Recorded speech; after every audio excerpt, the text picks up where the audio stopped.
Welcome back. I'm here today with Randy Garn. Randy is an absolute marketing genius. Welcome to today's show. Thanks, Alan. It's good to be here. So, Randy, for the listeners here, you've done a lot in your life and accomplished quite a few endeavors. And can you bring us up to speed of things that you've done in the past and where you're at today, projects you're working on? Yeah, I'd be happy to. It's funny. I've always been an entrepreneur my whole life. I grew up in a small town in Idaho, and some of the things that I did was learned how to really, out of necessity, learn how to be a really good salesman and a really good marketer, and to generate income. And so from there, started my first business when I was really a junior in college, and we won the entrepreneur program, and from there ran that business for 16 more years. And so I've always loved the ability to create and to really grow things. And so I learned early I never wanted to work for anybody, and so I haven't ever done that. So it's been really fun. And you were the student body president during your college years. Yeah. So, Randy, in the aspect of leadership, before moving on to what you're doing now, what do you feel are the key components in leadership and working with others? A key component, I think, in leadership is I really think the main one is to have confidence in yourself. If you can have confidence in yourself and other people feel that, like that self-awareness, that self-assurance, then people will follow you. If you are really good at that, and then you can drive confidence in others and help them to grow. And a self-confidence is not an arrogance. It's actually an ability to be like, you know what? If somebody else can do that, I can do that. And people then believe you. And then if you can share with them, guys, we can do that. And then it becomes not just an I, but a we. If you're a really good leader, you build more leaders to believe in themselves. And so I really think that for me is a really, really key component to leadership. When you're working in companies in the business world, oftentimes you have a whole facet of personalities that come together with you. And you've done some remarkable things in leading companies, even you did an IPO? Yeah. Yep. So when you're looking at scaling companies, what's the secret behind how you grow companies? I think the secret behind growing companies is, one, you've really got to trust your people. You've got to get really good at enabling them to doing things and to grow well. And a lot of people say, a lot of people ask me, well, how many employees do you have? We had over 700 employees in one of our companies, and I don't measure the success of a company by the amount of employees that you have, but I like to measure the success of a company by the profit per employee. And so you can look at that. It's just like, does every person in that company know, one, that they're valued? One, do you trust them? And do they strive for excellence? And so every single person has to be committed to excellence. And if you do that, then I think you can grow really, really fun companies. Some examples of that is like, when you walk into a company, we did private equity for a while and VC work when you walk into a company if the employees are engaged or not. And I think the statistic a few years ago that I looked at was about 76 of the American workforce is unengaged. So you think about that delta in revenue. If you can get them really believing and engaged, then you can grow some successful companies that way. Getting people engaged, not always easy, but are there tricks to the trade of how you get people on the same page and working together? Yeah, I think, and you mentioned I was the, student body president in college, and I actually ended up, all of the guys that I ran against for student body president, I said, they wanted to do something. They were engaged. They were excited. They all became my vice presidents, right? And so I think you can teach engagement, but I think it's also important in the hiring process to ensure that you're hiring on the best people. And there are people that just naturally have candles dancing in their eyes and that have a little fire in their belly and that love to work and grow things. And then there are individuals that aren't at that point and they just kind of want to come in and they just want to have a job and complain. And so I think be really careful at the very beginning of hiring, making sure that you have the right people with the right kind of attitude, because the hiring on the wrong person can be really, really costly. But then once you hire them on, you have to have an ability to have a good structure for them. And the key structure for that is the right compensation alignment. If you can get really good at compensation alignment, then I know a lot of people, that's a big thing, but recognition and compensation accordingly to what the task is at hand and keeping them excited about it and clear expectations, then you can keep those candles dancing in their eyes. But if you don't do that well, hire on right, and then make sure that compensation is alignment to performance. I want to jump back into that, but I need to take a quick break. I'm visiting here today with Randy Garn. He's a marketing guru and an entrepreneur. We'll be right back after these messages.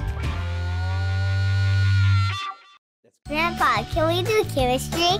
Papa, Daddy. Grandpa, let's do something fun.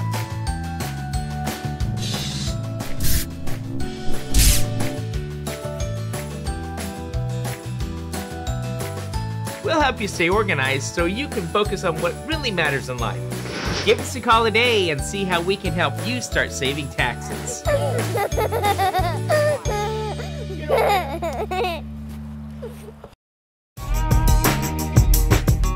Welcome back. I'm visiting here today with Randy Garn. And Randy, in the first segment, we talked about your background as student body president, launching a project from your junior year, becoming a company for 16 years. And I believe you took that up to, is that the one, 700 employees? Yeah.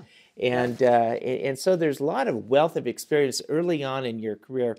We talked about also the properly compensating people. And how do you differentiate individuals that are there for the job versus the career, and when to throw money at them versus say, we want to put money well spent? How do you work on that? I think you have to really watch for the employees or for people that want to continue to grow personally and professionally. And there's some really good examples that I could share with you about that specifically. When you have somebody, the difference between a job or a job over a career, and that they're totally in it to win it, watch for those people that are innovators, that are ideators, that think. The hardest thing to teach somebody is how to think. I love it when I know that somebody's coming to me with ideas, and that they come to me and they be like, listen, I was thinking last night how we can improve this customer service process.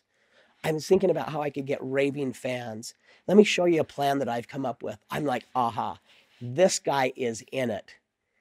He's not just checking out and coming in at 8 to 5 and leaving.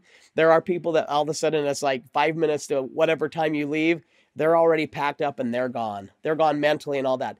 But if you can get somebody that is thinking about your business and and they have that ownership mentality, then I'm like, aha, I want to keep this guy. He's coming up with ideas. And I actually called it the difference between, an entrepreneur, but I call that intrapreneurship. That if you can be an entrepreneur inside a company, you will always have a job. Think, be innovative, go to your supervisor with ideas. And I think that's a real key to success of like, okay, this guy's in it for a career. So Randy, in the world today, we see the rollout of social media and digital marketing, and there's a whole transformation of the industry. In fact, Peter Thiel, one of the early Facebook members yesterday, though, said, I'm stepping off the Facebook board, and he's going in a different direction because there has been some element in social media trying to influence the mass crowds. Where do you see digital marketing going? I mean, it's so fun right now. I really do think we live in a time where we're able to build humongous communities and influence people like we've never, ever been able to, which is also a great thing, but it can be a dangerous thing if not done right. But from my background as like, if I've been classically trained, like my 10,000 hours is in customer acquisition. Is like, how do we help somebody be a really good persuasive marketer? The better you market, the less you have to sell. And I think digital advertising and digital marketing is never going away. It's just going to grow bigger and bigger and bigger. The company that we built earlier, we've sold over 6 million digital ebooks. That was all through email marketing. Today, I would never be able to do that because email marketing open rates are like 12%. And so there's a lot of companies that are scrambling right now. It's like, dude, I'm nobody's reading my emails. Nobody's opening my emails. Do I got to fix my copy? Do I have to, is my headline right? Is my subject line right? And I'm saying, like, you know what? It's actually not that. They're just spending less time there.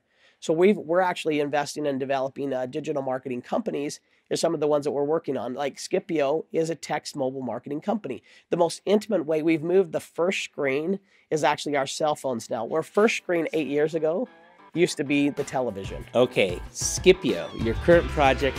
Randy, I need to take a quick break. When we get back, I want to talk about where Scipio is and what it sees for the future. We'll be right back after these messages.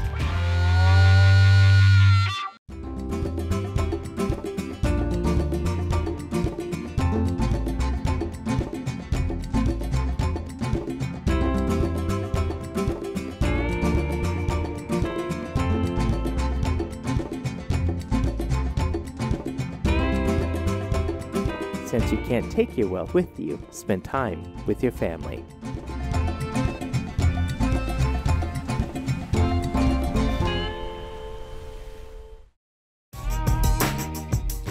Welcome back. I'm visiting here today with Randy Garn. Randy is an absolute marketing guru. He's taken companies, IPOs, built very large companies in the digital marketing arena. And we're talking about your recent project, a company that you're working with, Scipio, and what they see for the future. So let's take it from there. Well, it's interesting. We were talking about digital media and digital marketing and social media.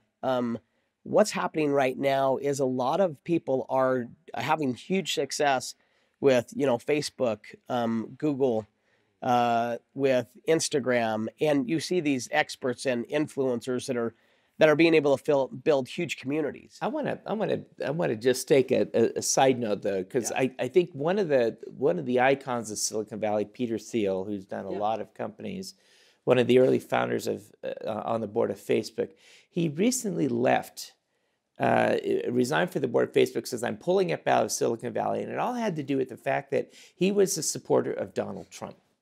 Wow. And the fact that he could no longer freely express his views, and some people said, this is what I want you to say, has really turned him off to, his association with the board members. Yeah. But I want to move into what's happening with social media, because we know that the Trump presidency, there's this thing about the mass media saying this, and then you have the voice of the people, the silent majority saying this. What is happening in the arena of social media? It is the Wild West still, and I think that social media can be massive for your company.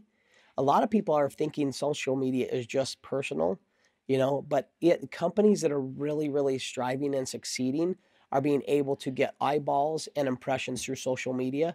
But they're able to, right now with Facebook and Instagram, you can't get an email and you can't get a phone number. They're kept on, Mark Zuckerberg's got everybody's information, or Instagram's got everybody's information, or even Snapchat is an amazing company that if you use it right, but we're developing software and technologies to be able to be able to get your customers to take an action, get them off of Facebook, and then building your own communities where you can build deep, meaningful relationships with them. So I want to say an observation here, although you got Facebook and Instagram accounts, those ultimately, your community is actually being controlled. Access to your own friends by the Facebook algorithms and getting it down. So what you're saying is, for the next level, we're taking back those communities through Scipio and saying, okay, let us use that. So I'd love to hear more of that program. Yeah, so with Scipio, it is a mobile marketing, it's a tech solution.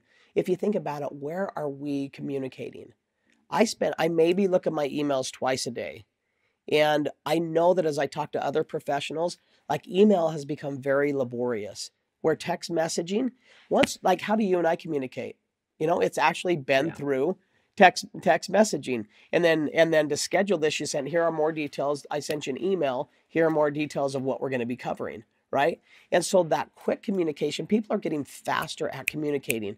Like we're disseminating information, and it's not just text, but it's MMS too, which is multimedia. You can now deliver videos and links and websites via text. And to be able, we've developed a software to be able to develop, send out campaigns via text so that you never miss a birthday, you never miss an anniversary. And just because I can send 6,200 people a birthday video every single year and that I've automated that doesn't mean it's impersonal.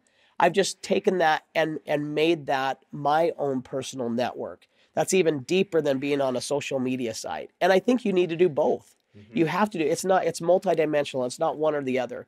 And so our technology's been able to really take you off of that and then have you build a deep, meaningful relationship with them on your own platform. So as people move in, so let's go further on Scipio. How does a person become a client of Scipio and start with that?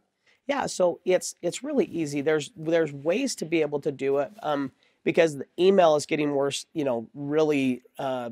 really less read. And so we've built text, being able to do text marketing, just like you did email marketing, like, with a constant contact or with the Instagram, with like a ClickFunnels type program where you can do it. And so we've been able to build out a software of texting where you can actually follow up with your customer. So if people want to know more about how they use Scipio, it's really fun. And if people will just go right now, if you text DREAM, so that keyword, just text the word DREAM to 801-332-9909. So 801-332-9909 and text the word DREAM. I'll send you all the information that you need to know about how to be a really good text mobile marketer.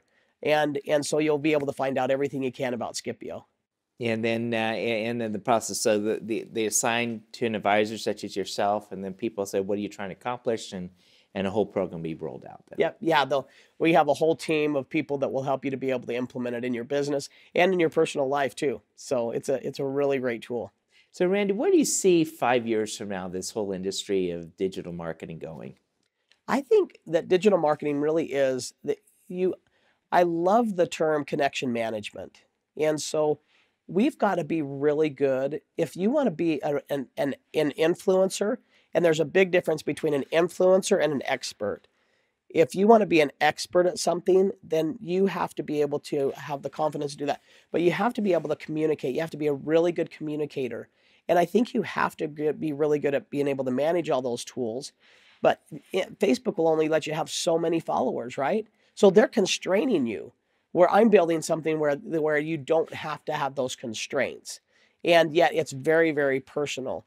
And it's not, you don't get all the advertisements and all of the things that you do. So I think that digital marketing is just going to continue to get more and more, you're going to be able to have more and more communities, but you're also going to have more and more communities of people that are really like-minded, which will continue to grow into the future. So I've been visiting here today with Randy Garn, and we've been talking about the age of digital marketing, and Randy has quite a bit of history and bringing up to where he is today. And so for once again, a person wants to reach you, how would they go about doing that? Yeah, the best way to reach me is honestly, you can text me and just text DREAM again to 801-332-9909 and they can reach us, or they can go to Scipio.com to find out more information.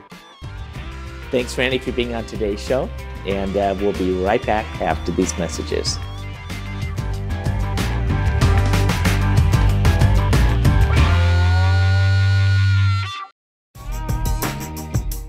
Welcome back. Over the break, I was talking to Randy, and we had a conversation about what's happening in the digital marketing space right now, about how sometimes people trust strangers over institutions. And so I asked Randy if he could stay and talk about some of the troubling spots of digital marketing that are now happening in this industry. Yeah, it's really interesting. We really have crossed a line in a few spaces, but there is a solid fact. And I spoke with a huge group of CEOs last week in Arizona, and I asked them this question. I said, how many of you trust the government? How many of you trust the institution? Raise your hand. There was not one person that raised their hand. And then I said, it's very, very interesting because let me ask you this. How many of you have invested in Bitcoin, or how many of you have invested in, another program that you have no idea who's behind it? And about 40% of the room's hands went up. And I said, do you guys even know who's behind that? So you think about where we've come now in today's society. The reason why digital marketing and advertising is so impactful and so powerful, and that businesses have to pay attention, is because you look at where we are with reviews. 91% of customers will go and look at a review before they'll do business with you. And a lot of companies don't know that. The other thing I said is that, where are your Google reviews? Where are your Yelp reviews? Where are your Facebook reviews? It also, if you have really strong reviews and a lot of them, quality and quantity, then it will help increase your search engine ranking. So these are real tactical things that you can take to your business right now. But we are listening to consumers that we don't even know over an institution or over a business or over a company. If a company comes out now with marketing materials that say we're the best at this, it falls on deaf ears. And so that's why you've got to be really good, if you're a business, to getting consumer reviews and consumer, success stories. That's what people are listening to, and that will get you a lift. You see things like LinkedIn expanding more to the business, and Facebook more for the personal. But those, they're businesses, and obviously they look at your community as their revenue model. Exactly. If you want to access it, you pay. So what Scipio is trying to do, though, is trying to remove that one off and give you back your community and allow you to work with it. Yeah, it actually allows you to organize your community in such a way that you can have a personal contact and personal relationship with them through a text, voice broadcasting, and people can, it's two-way communication, that you're not on a messenger where everybody can, it allows you to pull it off. And so do both. I'm not saying do one or the other, but now you can utilize that massive communications channel, that massive community, to start building your own intimate relationship. You'd rather have 10,000 customers that, pay you money and that are really, really solid than 100,000 likes, right? And so it's a big difference. I'm teaching companies and showing them how to really build strong communities that drive value for one another, and that you can be a really big economic engine instead of just having a bunch of followers that don't do anything. That's the difference between being an influencer and being an expert, is you're being able to drive revenue with your followers. I recently came across an individual that was talking about a family situation, step kids, step moms versus family. And they said, why don't these two blend? I said, I think in society as a general, the way that we interact, we have this tribe mentality. Yep.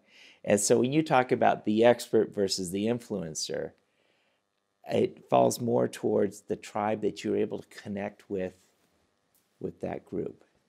Yeah, exactly. It is, being a tribal leader and being a really good expert. Because if you're just an influence, people like you and will follow you. I mean, if you're just an influencer, people will like you and follow you.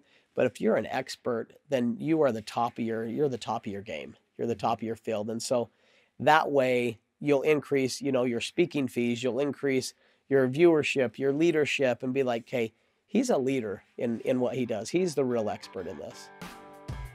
Visiting here today with Randy Garn. Randy, I'm out of time, but thanks for joining us here on American Dreams, and join us next week right here on this station. Have a great week.